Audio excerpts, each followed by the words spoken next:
ایک حدیث میرا دل کرتا ہے آپ کو یاد ہو جائے، مستدرک للحاکم میں حدیث ہے۔ حضرت انس بن مالک رضی اللہ تعالیٰ عنہ فرماتے ہیں ایک بھائی حضور کی بارگاہ میں بیٹھا رہتا تھا، نکما نہیں تھا، شارحین حدیث کہتے ہیں کہ کسی مجبوری سے وہ کام نہیں کر پاتا تھا، یا کرتا تھا تو کام آگے نہیں چل پاتا تھا، ذہنی صلاحیت ہی شاید زیادہ نہیں تھی۔ یہ حدیث مشکات میں بھی موجود ہے، مستدرک للحاکم میں بھی موجود ہے۔ حضرت انس بن مالک رضی اللہ تعالیٰ عنہ فرماتے ہیں وہ حضور کی بارگاہ ناز میں بیٹھا رہتا تھا، اس کے بھائی نے آ کے شکایت کی، یا رسول اللہ صلی اللہ تعالیٰ علیہ وسلم، یہ کوئی کام ہی نہیں کرتا، کوئی محنت نہیں کرتا، کوئی جدوجہد نہیں کرتا، آگے نہیں بڑھتا، مجھے اس کی ضروریات کی کفالت کرنی پڑتی ہے، مجھے جدوجہد کرنی پڑتی ہے، مجھے اس کے معاملات کا خیال رکھنا پڑتا ہے، آپ اسے سمجھائیں۔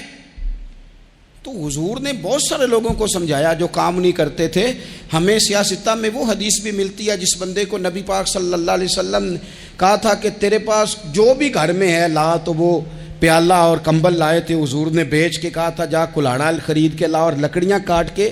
تو بیچ کے اپنا اور اپنے گھر والوں کا پیٹ پال۔ یہ ساری باتیں اپنی جگہ پر یہاں نبی پاک نے ایک روحانی مسئلے کا حل بھی بتایا۔ اللہ کے محبوب علیہ السلام سے عرض کی حضور یہ یہیں بیٹھا رہتا ہے اور سارے ہی کام مجھے کرنے پڑتے ہیں۔ تو حضور نے نظر مبارک اٹھا کے بھائی کی جانب دیکھا جو بھائی کا شکوہ کر رہا تھا، تو قریب محبوب فرمانے لگے ہو سکتا ہے یہ جملے میرے محبوب کے، ان کو کہیں لکھنا، ان کی مٹھاس دیکھو، ان کا حسن دیکھو، اور بھائیوں کی محبت کے بیچ جو رسول پاک پیوند لگا رہے ہیں اور جوڑ رہے ہیں، اور جس انداز میں بھائی کو بھائی سے ملا رہے ہیں، اس لہجے کے حسن کی مٹھاس کو بھی ذرا چکھ کے دیکھو۔ حضور فرمانے لگے ہو سکتا ہے رب تمہیں جو رزق دے رہا ہے وہ اسی بھائی کی وجہ سے دے رہا ہے۔ بھائی پائیاں دے ویری ہوندے تے بھائی ہی پائیاں دیاں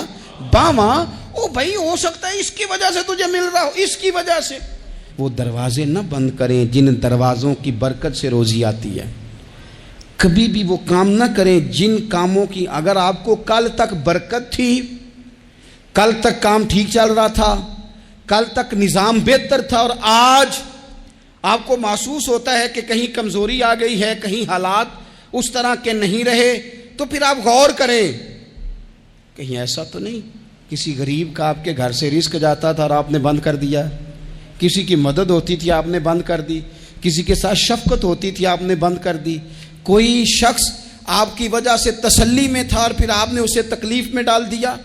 اللہ کے محبوب نے فرمایا تمہارے کمزوروں کی وجہ سے تمہیں رزق دیا جاتا ہے، تمہارے ضعیفوں کی وجہ سے تمہیں رزق دیا جاتا ہے۔ تم نے تو ایک بندہ یہ کہہ کے نکال دیا کہ جا تیری تنخواہ میں نہیں دے سکتا، لیکن کیا پتا کہ اس کی تنخواہ کی وجہ سے ہی باقی سارا کچھ بھی آتا ہو، کیا پتا کہ اسی کے سبب سے اللہ انعام فرماتا ہو۔ لہٰذا ان روحانی مسائل کا بھی تھوڑا سا خیال کریں۔